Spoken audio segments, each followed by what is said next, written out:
नमस्कार, अपना एमपी देख रहे हैं आप। मैं हूं आपके साथ प्रशांत कटारे और बुलेटिन की शुरुआत दिल्ली से आई बड़ी खबर के साथ।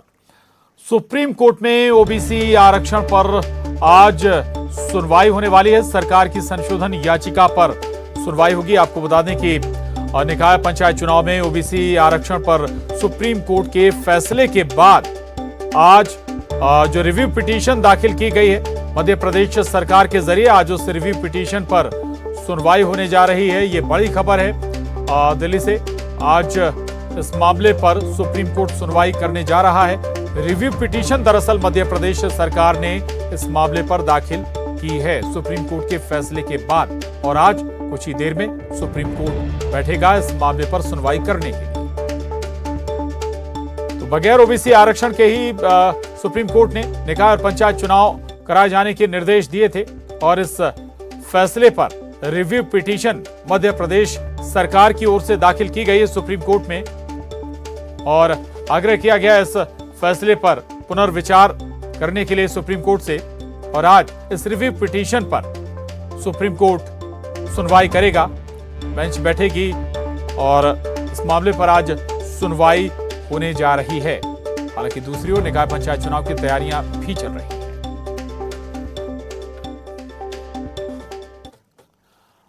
और अब आपको बता दें तो ये बड़ी खबर, अहम खबर दिल्ली से थी। और अगली खबर का रुख कर रहे हैं। ओबीसी आरक्षण को लेकर कोर्ट के फैसले का इंतजार हो रहा है। भोपाल में कलेक्टर अविनाश लवानिया ने कहा है कि राज्य निर्वाचन आयोग की बैठक में चुनाव को लेकर तैयारियों पर चर्चा हुई है। मतदान केंद्र पर सुरक्षा और व्यवस्था को लेकर निर्वाचन आयोग ने जो निर्देश दिए हैं उसके पालन की पूरी तैयारी है, और अगर चुनाव को लेकर फैसला आता है तो उसका पालन होगा।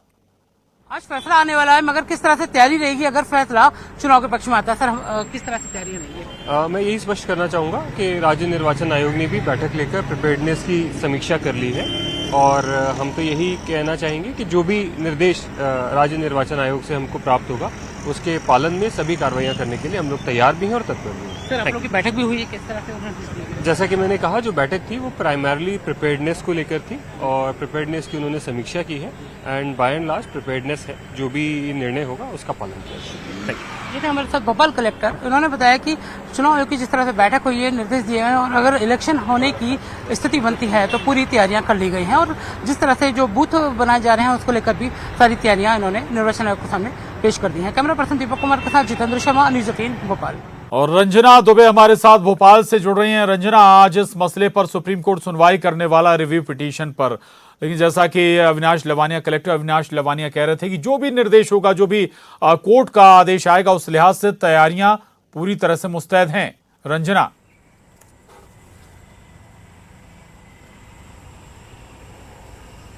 जी प्रशांत, बिल्कुल, क्योंकि पहले भी ओबीसी आरक्षण को लेकर जो फैसला है सुप्रीम कोर्ट ने दिया था, और उसके बाद जो अधिसूचना जारी करने को लेकर जो दिशा निर्देश हैं वो सुप्रीम कोर्ट की तरफ से राज्य निर्वाचन आयोग को जारी किए गए थे, और उसके बाद से राज्य निर्वाचन आयोग ने अपनी जो सारी तैयारियां हैं वो भी की, और प्रदेश भर के जो तमाम कलेक्टर्स हैं उनसे वीडियो कॉन्फ्रेंसिंग के जरिए चर्चा भी की थी, जिसमें इससे पहले कि अगर बात का जिक्र कर लिया जाए प्रशांत, तो जब पंचायत और निकाय चुनाव की तैयारियां लगभग पूरी कर ली गई थी, लेकिन बीच में ही जो कोर्ट में जाने की वजह से जो पंचायत चुनाव है वो टाल दिए गए थे। तो लिहाजा इसके चलते पंचायत और नगरीय निकाय चुनाव की तैयारियां अगर कहें तो फौरी तौर पर तो पूरी तरह से तैयार भी हैं, और इसी बात को लेकर कलेक्टर ने भी राज्य निर्वाचन आयुक्त को ये बात साफ तौर पर कह दी है कि वो पूरी तरह से तैयार हैं और तमाम जो तैयारियां हैं वो कर ली गई हैं। लेकिन यहाँ पर अभी फिर से जो भाजपा सरकार है मध्य प्रदेश में, इन्होंने एक मोडिफाइड जो पिटीशन है वो सुप्रीम कोर्ट में दायर की है, जिसमें ओबीसी आरक्षण को लेकर जो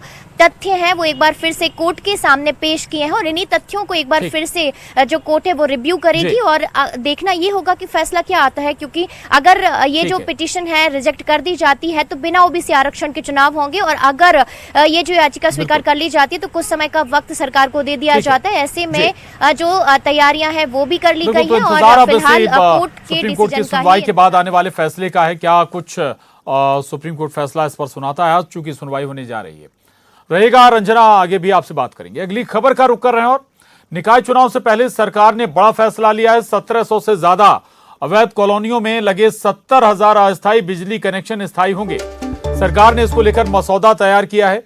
सीएम शिवराज 1-2 दिन में इसको लेकर घोषणा कर सकते हैं। गजट नोटिफिकेशन भी जल्द जारी होगा। ये जानकारी ऊर्जा मंत्री प्रद्युम्न सिंह तोमर ने दी है। इसके तहत अवैध कॉलोनियों में मकान प्लॉट खरीदने वाले निम्न और मध्यम वर्गीय लोगों को स्थायी बिजली कनेक्शन मिल सकेगा।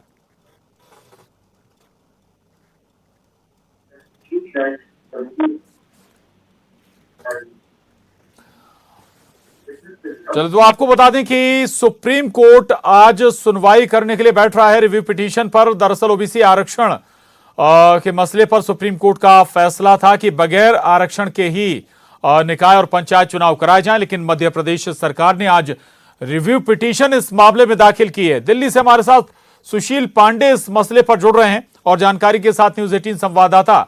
सुशील, कब तक सुप्रीम कोर्ट इस मामले पर सुनवाई करेगी? क्या आज दलीलें रखी जा सकती हैं एमपी सरकार की ओर से? सुशील, साफ तौर से प्रशांत के लिए स्पेशल बेंच जो है वो इस पूरे मामले की सुनवाई के लिए फिलहाल सुप्रीम कोर्ट में बैठेगी। मध्य प्रदेश सरकार की तरफ से एक मॉडिफिकेशन अर्जी दाखिल की गई है, जिसमें ये मांग की गई है कि जो फिलहाल सुप्रीम कोर्ट का आदेश है उस आदेश में सुप्रीम कोर्ट बदलाव करे। सबसे महत्वपूर्ण बात मध्य प्रदेश सरकार की तरफ से जो दलील दी जाएगी उसमें सबसे महत्वपूर्ण बात है कि जो मध्य प्रदेश में ओबीसी आरक्षण को लेकर ट्रिपल टेस्ट और डिलिमिटेशन का जो समय है वो समय मध्य प्रदेश सरकार को दिया जाए, क्योंकि मध्य प्रदेश में बिना ओबीसी आरक्षण के चुनाव फिलहाल बहुत मुश्किल होगा। और अगर सुप्रीम कोर्ट के आदेश के मुताबिक उसको पालन किया जाएगा तो लगभग 49% ओबीसी ऐसे हैं जो अपने मौलिक अधिकारों का प्रयोग नहीं कर पाएंगे। हालांकि सुप्रीम कोर्ट ने जब पिछली सुनवाई की थी प्रशांत, तो उसमें बड़ा स्पष्ट और कहीं ना कहीं एक सख्त आदेश दिया था और ये कहा था कि जब फिलहाल 23,000 सीटें लगभग मध्य प्रदेश में खाली है पंचायत की और कोई भी रिप्रेजेंटेटिव नहीं है, तो मध्य प्रदेश सरकार पहले ही चुनाव को लेकर काफी लेट है। ऐसे में अब मध्य प्रदेश को और फिलहाल समय नहीं दिया जा सकता है। लेकिन दोबारा सुप्रीम कोर्ट पहुंची है मध्य प्रदेश सरकार और एक बार जरूर सुप्रीम कोर्ट में कहीं ना कहीं जस्टिस खानविलकर के सामने ये मांग रखी जाएगी कि उन्हें मौका दिया जाए ताकि वो ट्रिपल टेस्ट और डिलिमिटेशन की प्रक्रिया को पूरी कर लें। अब ऐसे में कोर्ट को कितना कन्विंस कर पाता है एमपी गवर्नमेंट, ये देखने वाली बात होगी। और अगर सुप्रीम कोर्ट इस मामले में इंटरवीन करता है तो निश्चित रूप से महाराष्ट्र और झारखंड भी इस मामले को लेकर कहीं ना कहीं सुप्रीम कोर्ट पहुंचेंगे। तो देखना बेहद अहम होगा कि सुप्रीम कोर्ट को मध्य प्रदेश सरकार कितना कन्विंस कर पाता है। यानी कि आज मध्य प्रदेश के मसले पर होने वाली सुनवाई कई दूसरे राज्यों पर भी एक लिहाज से उन्हें प्रभावित करेगी। शुक्रिया सुशील आपका इस पूरी जानकारी के लिए। और अगली खबर का रुख करेंगे। निकाय चुनाव से पहले सरकार ने बड़ा फैसला लिया है। 1700 से ज्यादा अवैध कॉलोनियों में लगे 70,000 अस्थायी बिजली कनेक्शन स्थायी होंगे। अब सरकार ने इसको लेकर मसौदा तैयार कर लिया है। सीएम शिवराज 1-2 दिन में इसको लेकर घोषणा भी कर सकते हैं। गजट नोटिफिकेशन भी जल्द जारी होगा। ये जानकारी ऊर्जा मंत्री प्रद्युम्न सिंह तोमर ने दी है। इसके तहत अवैध कॉलोनियों में मकान प्लॉट खरीदने वाले निम्न और मध्यम वर्गीय लोगों को स्थायी बिजली कनेक्शन मिल सकेगा।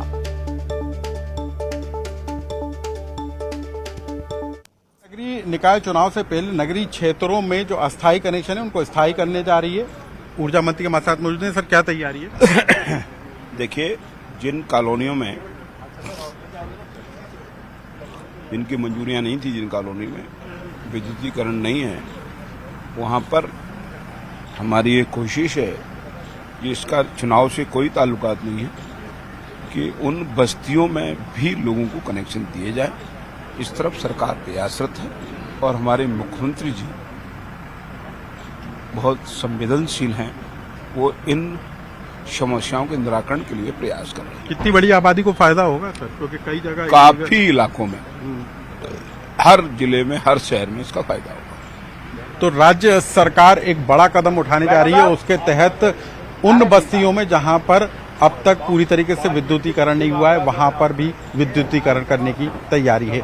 कैमरा पर्सन दीपक के साथ अनुराग श्रीवास्तव, न्यूज 18 भोपाल। और भोपाल से खबर है, आज मूंग दाल का वितरण होगा। बच्चों के बेहतर पोषण के लिए दाल का वितरण किया जाएगा। पीएम वित्त पोषित योजना के तहत ये मूंग दाल का वितरण आज होने जा रहा है। 66 लाख से ज्यादा बच्चों को मूंग दाल का वितरण किया जाएगा। 5वीं 8वीं के छात्र छात्राएं इससे सीधे लाभान्वित होंगे। 5वीं के छात्र छात्राओं को 10 किलो मूंग दाल दी जाएगी। 8वीं के छात्र छात्राओं को 15 किलो मूंग दाल दी जाएगी। मिंटो हॉल में आयोजित होने जा रहा है ये कार्यक्रम। सीएम शिवराज इस मूंग दाल वितरण इस कार्यक्रम में करेंगे। और कुपोषण खत्म करने के लिए मूंग दाल का वितरण 8वीं और 10वीं कक्षा के छात्रों के लिए होने जा रहा है। तो रंजना दुबे हमारे साथ जुड़ी हुई हैं। रंजना, ये महत्वपूर्ण है, बड़ी योजना है और इसके तहत जो 5वीं और 8वीं के छात्र छात्राएं हैं वो सीधे तौर पर लाभान्वित होंगे प्रदेश भर में। रंजना,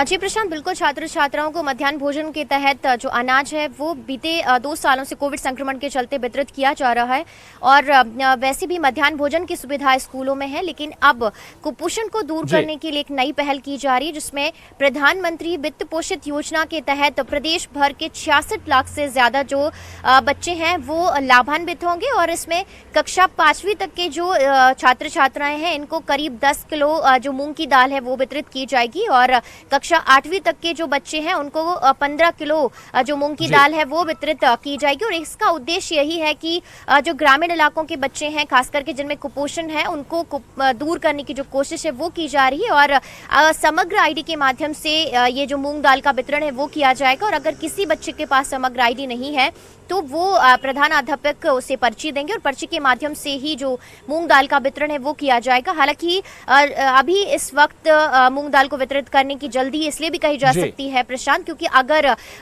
जो सुप्रीम कोर्ट का जो भी आदेश आएगा उसके बाद आचार संहिता लगेगी, इसलिए आचार संहिता लगने से पहले इस तरह की जो तमाम सौगातें हैं वो सरकार की तरफ से दी जा रही हैं और एक तरह से चुनावों से पहले भी जो बच्चे हैं और जो हर वर्ग है उनको साधने की तरह से कोशिश भी यहाँ पे कही जा सकती है प्रशांत। ठीक है, बिल्कुल बिल्कुल महत्वपूर्ण योजना है और सीधे तौर पर छात्र छात्राओं की सेहत से जुड़ी ये योजना है जिससे आज इन्हें लाभान्वित किया जा रहा है। शुक्रिया रंजना आपका इस जानकारी के लिए। आगे बढ़ेंगे। गुना पुलिस ने पुलिस हत्याकांड मामले में फरार चल रहे आरोपी छोटू खान को ढेर कर दिया है। रुठियाई इलाके में आरोपी की लोकेशन मिली थी, तभी से पुलिस पार्टी उसका पीछा कर रही थी।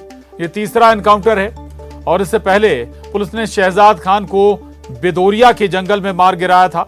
शुक्रवार तड़के 3 बजे पुलिस और शिकारियों में हुई मुठभेड़ में 3 पुलिस वालों की हत्या कर दी गई थी। इस मुठभेड़ में शहजाद खान का भाई नौशाद खान मारा गया था। बता दें कि पुलिस हत्याकांड में 9 को नामजद आरोपी बनाया गया है और अब तक 3 आरोपी नौशाद, शहजाद और छोटू पठान को मुठभेड़ में मार गिराया गया है। 4 को गिरफ्तार किया जा चुका है। ये अहम खबर है, बड़ी खबर है। गुना पुलिस ने पुलिस हत्याकांड मामले में फरार चल रहे आरोपी छोटू खान को ढेर कर दिया है। आगे बढ़ेंगे। गुना मामले में गृह मंत्री नरोत्तम मिश्रा ने कहा कि अपराधियों को भागना नहीं चाहिए और उन्हें तत्काल सरेंडर करना चाहिए। आज तड़के हुए एनकाउंटर पर उन्होंने बताया कि धर्मावदा भदोली मार्ग पर छोटू उर्फ जहीर के होने की सूचना मिली थी। पुलिस ने घेराबंदी की तो छोटू ने सरेंडर करने की जगह पुलिस पर फायरिंग की, जिसमें एक पुलिस आरक्षक को गोली लगी है। पुलिस की गाड़ी पर भी गोलियां लगी हैं और जवाबी कार्रवाई में अपराधी छोटू मारा गया है। सुबह तड़के गुना के जंगलों में एक धर्मावदा भड़ोली मार्ग है,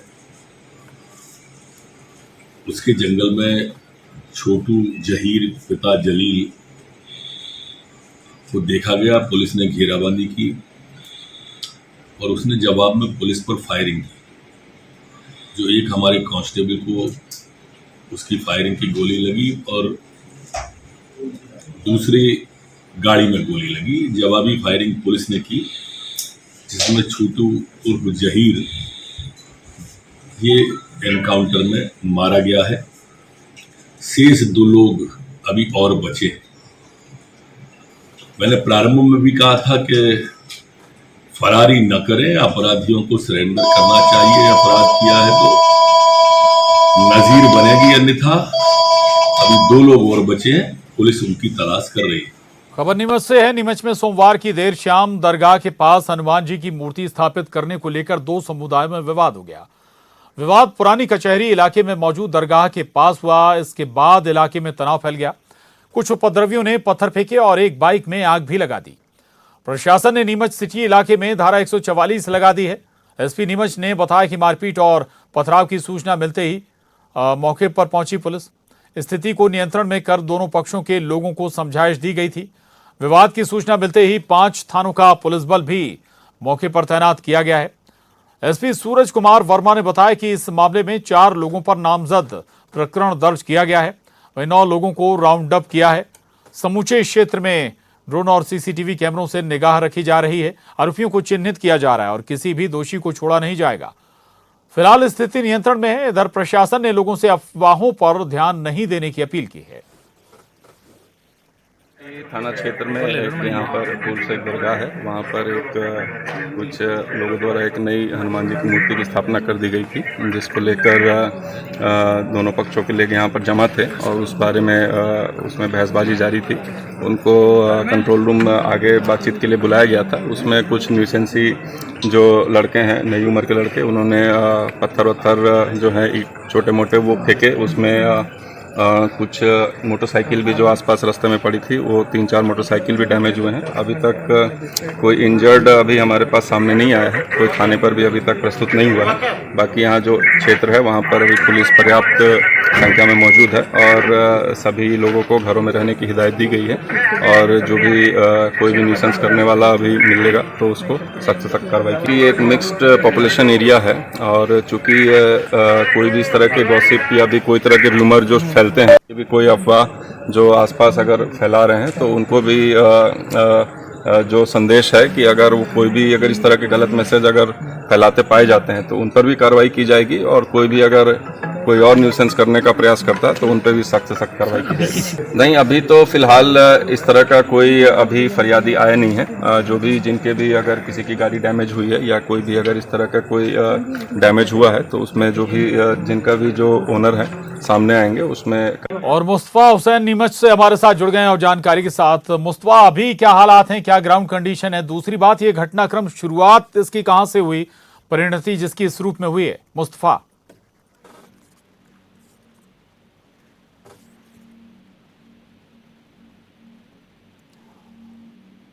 मुस्तफा आवाज आप तक पहुंच रही है? सुन पा रहे हैं आप?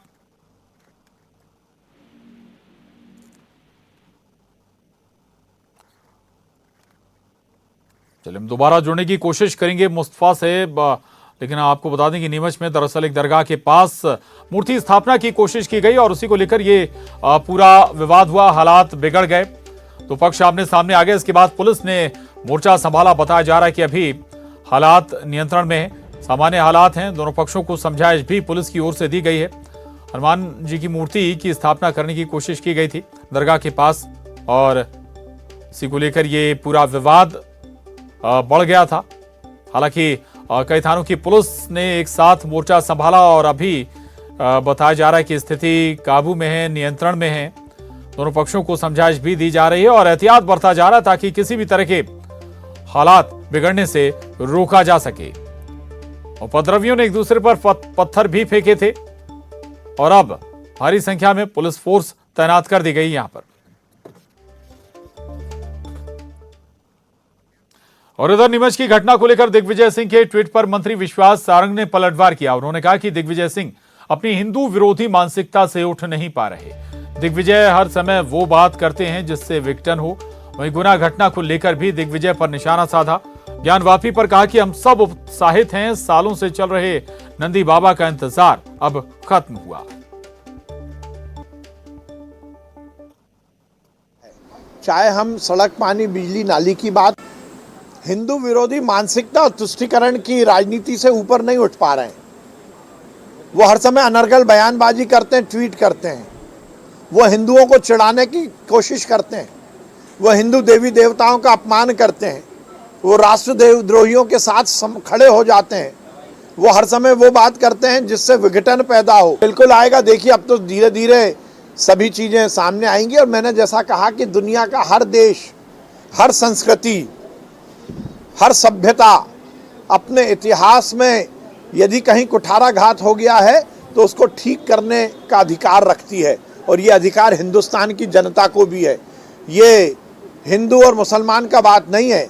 यदि आक्रांताओं ने, यदि औरंगजेब ने अपनी हठ धर्मिता के कारण हिंदू मंदिरों पर आक्रमण किया था तो निश्चित रूप से वो ठीक होना चाहिए। पर इससे ज़्यादा पापी कांग्रेस के नेता हैं जो इस पूरे मामले में आप साफ सूंघ गया।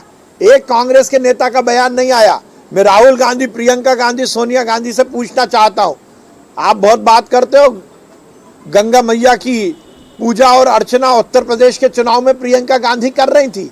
मध्य प्रदेश के चुनाव में राहुल गांधी ने त्रिकुंट लगाकर कोट के ऊपर जनेऊ पहनकर अपने आप को शिव भक्त